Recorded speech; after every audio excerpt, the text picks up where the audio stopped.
Garda Revolusi Iran menyatakan siap untuk menutup total Selat Hormuz sepenuhnya jika AS terus memberikan ancaman terhadap fasilitas energi mereka. Jawaban ini merupakan respons Iran usai Trump memberikan ultimatum akan menghancurkan pembangkit listrik Iran jika Selat Hormuz tidak dibuka dalam 48 jam. Kita bahas bersama Stanislaus Rianta, pengamat intelijen dan keamanan UI, serta pengamat Timur Tengah Zulfan Lindan. Selamat petang semuanya. Selamat petang. Pak Stanislaus, kita kan menghitung mundur tenggat waktu 48 jam dari Trump, tapi respons dari Iran justru mengancam balik. Kalau dalam waktu 6-7 jam ke depan ini posisinya tetap seperti ini, apakah artinya Amerika Serikat akan mengeskalasi ancamannya menjadi sebuah serangan militer? Ya, ini Trump kan mengancam sebuah entitas yang dia tidak mudah diancam itu. Iran itu sudah 40-an tahun itu ditekan, kemudian punya musuh, tapi mampu berdiri sendiri itu. Jadi kalau Trump sekarang mengancam, saya kira itu bukan hal yang luar biasa bagi Iran, sudah biasa seperti itu.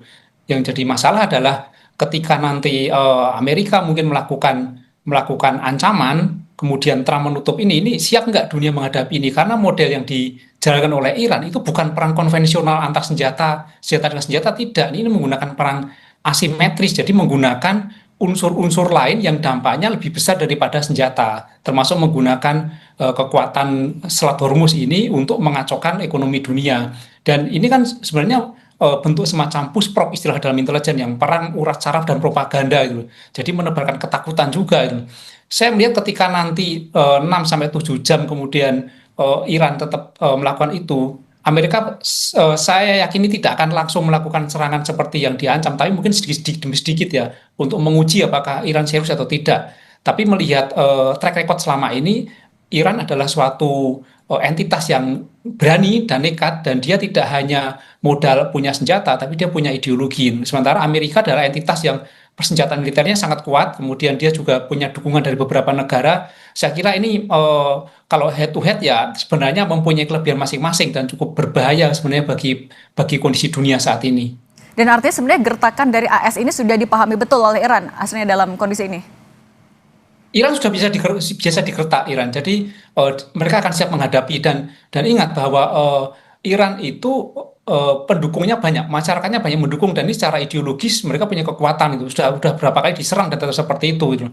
Jadi ini harus diperhitungkan juga oleh AS, walaupun mungkin ada juga entitas-entitas di Iran yang mungkin tidak setuju dengan perang, tapi Iran adalah negara yang dibangun strukturnya dengan struktur ideologis. Saya kira ini cukup kuat itu. Jadi jangan dianggap sepele itu. Walaupun kita tahu senjata Amerika juga cukup kuat kan, tapi ini yang repot bukan hanya Iran dan Amerika, tapi yang repot adalah banyak negara termasuk kita saat ini.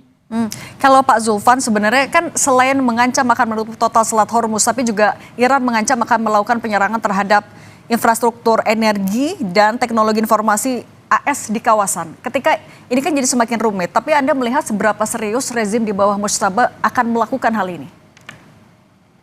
Ya, saya punya pengalaman 10 hari di Iran dalam peperangan itu. Saya kan berdialog dengan banyak pihak, apakah tokoh masyarakat, ulama, kemudian intelektual. Mereka itu kan semuanya sudah siap, persis seperti kata Mas Stanislaus tadi, bahwa saya tambahkan sedikit, bukan hanya ideologi, tetapi secara teologis mereka cukup yakin. Mereka bukan percaya mereka menang, ini kan. Kalau orang hanya percaya menang, itu kan masih ragu-ragu. Ini yakin menang.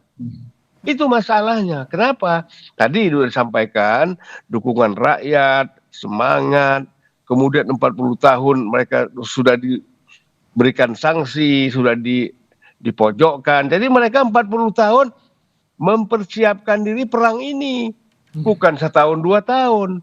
Jadi kalau mereka punya drone, punya misil, punya macam-macam, itu 40 tahun persiapannya. Jadi ancaman Trump menurut saya dianggap enteng aja sama mereka. Dan bahkan kalau Trump ini berani masuk, inilah kehancuran Amerika. Dia harus tahu, nggak main-main ini. Karena seluruh kekuatan Iran, dia tahu betul. Senjata Selat Hormuz ini bukan hanya bicara perang senjata, tapi ini mengganggu ekonomi global. Oke, tapi Pak Zulfan, ketika NATO sudah akhirnya mau ikut turun ketika disindir oleh Trump, akhirnya NATO juga mulai mau mengambil langkah. Apakah Iran juga mulai menanggapi ini secara serius? Saya kira semua negara ikut pun Iran akan serius. Mereka yakin betul itu. Selama rudal mereka sampai menjangkau, itu nggak ada masalah. Dan negara-negara lain secara psikologis, seperti dikatakan Mas Tanis tadi, mereka berhitung. Iran ini juga berhitung. Mereka biasa sulit hidupnya, rakyatnya biasa menderita. Tapi negara-negara yang maju sekarang enak hidupnya, 1 gedung, 2 gedung, 3 apartemen kena rudal, mereka sudah mulai gelisah. Pemerintahnya juga akan mereka tekan. Oleh karena itu, Berarti kalau kita melihat secara teknis dan kekuatan militer, Pak Stanislaus, berarti Iran memang betul-betul mampu untuk memblokade total Selat Hormuz. Kalau kita lihat hitung-hitungannya lewat global air power, Amerika kan di nomor 1, kemudian Israel nomor 15, Iran nomor 16. Tapi hitung-hitungan perang itu bukan hitung-hitungan senjata saja gitu loh. Ini kan ada orang yang Iran, ini mungkin Amerika satu orang nekat membuat perang, tapi Iran itu seluruh orang nekat. Seluruh warga negaranya nekat. Kalau di Amerika hanya presiden yang nekat loh. Jadi harus hati-hati lagi. Dan ini tidak hanya senjata, ideologi, tapi teologi. Benar, saya setuju itu. Jadi mereka itu siap mati, bukan hanya siap perang, siap mati untuk melakukan ini dulu. Jadi kalau misalnya diancam, saya kira mereka malah menunggu ancaman ini. Saya melihat bahwa Iran itu sebenarnya menunggu ada pasukan darat datang ke Iran, kemudian ada peperangan di Selat Hormuz. Karena apa? Mereka menyiapkan itu. Mereka punya senjata bawah laut, mereka punya drone bawah laut, mereka sudah menyiapkan ranjau-ranjau di laut. Ini negara-negara lain yang ikut masuk ke sana pasti akan berpikir juga. Jadi Iran saya kira sangat siap menghadapi ini. Tapi ketika NATO bilang juga akan mulai koordinasi intensif untuk menyelesaikan ketegangan di Selat Hormuz, itu akan membuat semuanya menjadi lebih rumit atau justru mereka bisa mengurai agar lebih cepat deeskalasi? Saya meyakini bahwa perang ini nanti akan berhenti bukan karena kalah senjata, tapi perang ini akan berhenti karena tekanan-tekanan politik dan ekonomi. Trump sudah mulai kehilangan pendukung di negaranya, ada pejabatnya yang mundur, kemudian ada tekanan dari Kongres, kemudian tekanan-tekanan dari para pebisnis Amerika yang punya bisnis di Timur Tengah yang sekarang juga mereka menderita kerugian. Saya kira banyak sekali nanti akan tekanan-tekanan pada Trump yang akan membuat dia akan menghentikan perang, tapi tentu saja tidak menyatakan kalah. Saya menduga bahwa nanti berakhir dengan cara Trump mengumumkan perang selesai dan dia menang. Itu strategi dia untuk menghentikan perang. Jadi tidak merasa malu, tapi dia menghentikan perang selesai karena dia sudah menang. Padahal situasinya ya bukan karena menang, tapi karena ingin mengakhiri saja karena banyak tekanan gitu. Tapi kalau perang berhenti karena senjata, saya kira tidak. Oke, kalau Pak Zulfan dari sudut pandang Anda sebenarnya, kalau ketika NATO sudah menyampaikan akan melakukan operasi militer juga di sana, apakah ini juga bisa memberikan tekanan diplomatik yang cukup kuat untuk Iran? Oke, kami akan coba hubungin lagi Pak Zulfan Lindan, tampaknya ada gangguan komunikasi. Kalau gitu saya lanjutkan dulu ke Pak Stanislaus. Pak Stanislaus, tapi ketika perang ini terus tereskalasi dengan semakin banyaknya negara-negara yang terlibat, apa hitung-hitungan yang tidak boleh dilewatkan oleh Iran? Ya, Iran saya kira, ya tadi sampaikan Mas, sudah 40 tahun dia berhitung ya. Sudah 40 tahun punya banyak musuh, punya banyak tekanan dari berbagai, bahkan negara-negara di sekitar Iran, di Timur Tengah pun melakukan tekanan-tekanan, Iran tidak goyah itu loh. Tapi saya melihat bahwa nanti Iran akan mungkin berhenti bukan karena senjata, tidak, tapi mungkin faktor-faktor lain. Saya berharap bahwa segera dilakukan mediasi, dilakukan perundingan supaya ini berhenti gitu. Tidak dengan terus meneruskan adu kekuatan senjata, siapa yang bisa menghancurkan, siapa yang bisa menekan, tidak seperti itu gitu. Seharusnya NATO di situ. Jadi bukan malah membela satu pihak, tetapi meredakan ini supaya cepat selesai itu. Kita di sini berdialog bukan untuk membela Iran atau Amerika atau Israel atau NATO, tidak itu loh. Kita membela perdamaian dunia dan segera menghentikan perang. Saya kira di situ kita. Oke, dengan kuatnya solidaritas warga Iran sendiri, apakah artinya menegaskan Iran akan melakukan blokade total Selat Hormuz? Tapi jangan dijawab dulu Pak Stanislaus, kita akan lanjutkan lagi usai jeda bersama Pak Zulfan Lindan juga. Tetap bersama kami di Kompas Petang.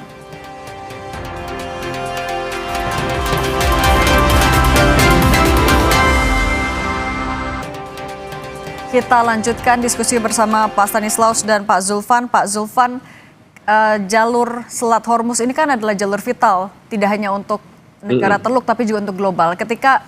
Kalau misalnya langkah penutupan total ini betul diambil Iran, apakah negara-negara Teluk, negara kawasan akan turun tangan juga? Ya, teman sekarang kan Iran sudah mulai memainkan langkah-langkah taktis mereka. Artinya seluruh negara-negara yang tidak berafiliasi, tidak mendukung Amerika dan Israel itu dibebaskan untuk lewat. Ya, kemudian hanya Amerika, kapal-kapal Amerika, Israel dan yang bersama dengan mereka tidak diberi lewat Selat Hormuz. Jadi saya kira bahwa ini, dan kalau bicara dari kepentingan negara yang tidak dihambat oleh Iran kan nggak punya kepentingan untuk ikut perang. Makanya Amerika ketika Trump mengajak negara-negara NATO untuk bersama-sama, bahkan Trump tadi kan mengajak untuk menyerang kan, Ya. tapi mereka nggak mau terlibat. Ternyata NATO mau hanya sebagai penengah lah, katakan demikian ya, supaya ini cepat damai kan gitu. Kan sampai di situ. Nah, masing-masing negara ini kan punya syarat. Iran itu punya syarat bahwa mereka menyatakan kalah. Pernyataan kalah itu seperti apa? Mereka tidak menyerang Iran lagi, maka Iran tidak menyerang. Kan ini sekarang macam-macam secara psikologis persoalan perang ini. Jadi saya kira tidak mudah. Dan tadi memang masyarakat Iran ini masyarakat yang luar biasa. Oke. Kalau kita lihat ya sudah mereka kalau siap gitu, segala-galanya. Oh gitu Pak Zulfan, tapi kan juga Iran pernah menegaskan ia berjanji akan melakukan balas dendam. Kemudian kalau dengan apa yang sudah Iran terima sejauh ini, apakah sebenarnya masih mungkin konflik ini diselesaikan di meja perundingan? Ya saya kira itu kan diplomasi jalan terus. Masalahnya kan meja perundingan kan sedang berjalan tapi Trump menyerang mereka. Mereka hampir tidak percaya itu dengan perundingan-perundingan ini. Ya, kan perundingan nuklir sedang berjalan. Tinggal 2 hari lagi selesai. Tapi Trump langsung menyerang Ali Khamenei sehingga terbunuh. Jadi menurut saya sulit bagi Iran ini untuk mempercayai Amerika dan Israel. Jadi oleh sebab itu perundingan ini untuk apa nih kalau berbohong? Oke. Oleh sebab itu mereka Oke, kalau gitu ya. kalau menurut Anda, tapi Pak Stanislaus, apakah betul artinya meja perundingan atau jalur diplomasi sudah benar-benar tertutup antara Iran dan Amerika Serikat? Oh, saya kira tidak. Perundingan tetap dilakukan. Komunikasi antar dua negara melalui jalur tidak resmi dilakukan. Mereka pasti masing-masing punya orang ya. Di balik layar mereka punya, misalnya seperti orang-orang intelijen yang saling menggalang dari atau berhubungan dengan pihak lawan, itu pasti terjadi. Saya kira nanti akan dilakukan komunikasi di balik layar, kemudian akan dilakukan win-win solution ya, tanpa mempermalukan negara masing-masing pihak, tetapi juga tidak mengorbankan kepentingan yang lebih besar, maka perang akan dihentikan. Mungkin nanti eskalasinya akan lebih dipersempit. Jadi nanti perangnya bukan antara Amerika, Israel dengan Iran, tapi nanti akan masih ada perang antara Israel dengan Iran. Tapi Amerika menarik diri supaya kepentingan yang lebih besar berjalan. Berapa lama waktu yang dibutuhkan kira-kira untuk betul-betul AS menarik diri dari perang ini? Ya, perang itu kan memakan biaya sangat besar ya. Saya kira tidak ada negara yang senang berperang, apalagi dengan biaya yang besar itu. Resource berapapun pasti itu akan merugikan. Saya melihat bahwa ini tidak akan lama ya. Ini kan sebenarnya tarik ulur saja sambil perang uras saraf dan propaganda. Mungkin antara 1-2 minggu bisa menarik diri, tetapi tetap menjaga eskalasi bahwa permusuhan itu tetap ada. Ya, kepentingan Amerika tetap ada kan di sana kan. Dan nanti Israel yang akan lebih dominan menjalankan perang itu, namun Amerika akan di balik layar supaya kepentingan ekonomi terjadi. Tapi ini saya kira bukan hal yang serius bagi Iran, karena dia sudah 40 tahun menghadapi ini itu. Jadi mereka siap-siap saja, mau narik juga siap, mau perang juga siap. Kalau menurut Anda Pak Zulfan, mana yang lebih serius sebenarnya? Trump dengan gertakan 48 jam yang akan menyerang infrastruktur listrik, atau Iran yang akan melakukan pembalasan? saya kira kalau Trump melakukan itu, Iran sudah siap. Ya, jadi Trump akan berhitung panjang lah, akan berhitung panjang untuk melakukan menyerang infrastruktur. Karena negara-negara yang selama ini menjadi sekutu dia di Timur Tengah itu sangat kewalahan. Kan targetnya mereka juga gitu loh. Nah, jadi menurut saya Trump akan lebih hati-hati mendapat peringatan. Dan kita tahu bahwa banyak pengusaha konglomerat oligarki Amerika itu bisnis investasi di negara-negara Timur Tengah, termasuk anak Trump sendiri kan, punya saham besar di Qatar misalnya. Jadi ini menjadi perhitungan psikologis. Trump pasti dikritik, dikoreksi kiri kanan. Jadi dia berpikir, tapi ini kan ancaman 48 jam ini. Dan buat Iran itu tidak didengar, dianggap ancaman main-main, gitu. Oke. Nah, jadi kalau misalnya memang Iran serius dan memiliki soliditas, punya modal untuk betul-betul menutup Selat Hormuz, Pak Stanislaus, kalau menurut Anda, apa yang akan dilakukan oleh negara-negara yang terdampak? Apa konsekuensi bagi mereka? Ya, pasti akan melakukan jalur lain diplomasi, saya kira. Ini akan ada perundingan-perundingan, negosiasi dengan Iran. Itu jalur cara yang terbaik ya, bukan dengan senjata, saya kira. Jadi NATO seharusnya menengahi itu, menjaga Selat Hormuz supaya ekonomi tetap berjalan, aktivitas berjalan, dan perang tidak terjadi. Saya kira NATO akan di situ. Tapi kalau NATO justru akan membantu Amerika untuk mengalahkan Iran, ini menjadi bencana dunia, saya kira. Apa? Menurut Anda sebenarnya NATO akan ikut intervensi dalam hal apa?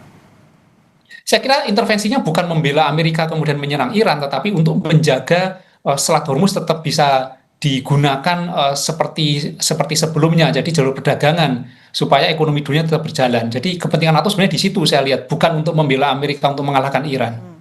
Oke, artinya bukan menurunkan militer ke sana, tapi akan mendahulukan juga jalur diplomasi. Ya, harusnya di situ. Dan akan efektif menurut Anda? Efektif tidak efektif itu menjadi jalur utama harusnya yang ditempuh supaya perdamaian terjadi dan korban-korban tidak bertambah. Ini kan kita memilih jalur kemanusiaan, bukan jalur ego, perang atau kemenangan salah satu pihak. Oke, kalau menurut Pak Zulfan, pandangan Anda sebenarnya siapa yang masih didengarkan Iran sampai saat ini? Terutama kalau dalam hal, ya jangan sampai Selat Hormuz itu betul-betul ditutup atau berdampak pada ekonomi dunia. Iya, kalau menyangkut NATO, ini Iran ini kan misalnya kemarin Pulau Garcia itu dipakai oleh Amerika di UK kan itu akhirnya mereka serang juga ke sana dengan rudal walaupun tidak kena apa-apa. Jadi dia mengatakan bahwa masih belum tulus NATO ini ingin menyelesaikan untuk perundingan, untuk perdamaian. Jadi mereka masih menguji sampai sejauh mana NATO ini betul-betul tidak berpihak kepada Amerika. Jadi Dan menurut Anda posisi NATO? Ya, posisi NATO sekarang ini antara maju mundur. Dia kan sasaran paling dekat. Kalau terjadi apa-apa kan negaranya bisa dijangkau oleh rudal Iran. Dan Iran itu tidak peduli. Negara manapun ikut dia akan hantam. Dan itu tadi secara psikologis negara-negara maju ini di NATO nggak siap. Mereka kan selama ini melawan negara-negara yang tidak mampu menjangkau negara mereka. Ini Iran mampu menjangkau, maka mereka berhitungnya di situ. Jadi dia bilang, ini kayak anak kecil misalnya, enak aja Amerika ngajak kita, dia kan negaranya jauh, kita dekat. Nah Amerika 9.000 kilo, kita 4.000 kilo aja bisa dijangkau sama rudal Iran, dan bisa hancur. Nah ini nggak siap NATO. Oke, kalau tadi menyinggung sedikit soal Pak Zulfan bilang soal rudal Iran itu bisa menjangkau negara-negara NATO. Tapi sebenarnya kalau Pak Stanislaus, rudal Iran itu jangkauannya seperti apa, sedahsyat apa sampai ya bisa membuat mungkin negara-negara kawasan juga cukup khawatir? Ya benar yang dikatakan Pak Zulfan tadi bahwa negara-negara NATO itu terjangkau oleh rudalnya Iran. Dan kemarin kan sempat terjadi hal unik ya, bahwa Qatar itu mendekatin Hamas, kemudian Hamas memperingatkan Iran supaya tidak menimbulkan korban di negara-negara kawasan. Sebenarnya kan ini salah satu bukti bahwa sebenarnya negara-negara lain itu khawatir dengan perang ini gitu loh. Tidak hanya Amerika, dan tekanan-tekanan pebisnis, tekanan-tekanan para politikus ini nanti yang saya duga justru akan menghentikan perang, bukan dengan senjata itu loh. Nah inilah yang harusnya diintensifkan supaya terus terjadi ini kepada Trump supaya perang berakhir. Kalau soal senjata, ya kalau peringkatnya kan Amerika nomor 1, kemudian Israel 15, Iran nomor 16 ya. Tapi ingat, senjata Iran itu tidak terbuka semuanya gitu loh. Ada yang disimpan, ada yang tidak tercatat. Nah inilah yang berbahaya, yang ditunggu, yang bisa membuat negara-negara itu hancur, negara-negara di sekitar Iran yang terkena dampak dari perang Iran ini. Oke, dan dorongan agar semuanya kembali ke meja perundingan itu jadi ya tentu jadi harapan semuanya ya agar Selat Hormuz tidak betul-betul ditutup, dampak ekonomi global bisa ditekan. Pak Stanislaus Rianta, pengamat intelijen dan keamanan UI, Pak Zulfan Lindan, pengamat Timur Tengah, terima kasih sudah berbagi bersama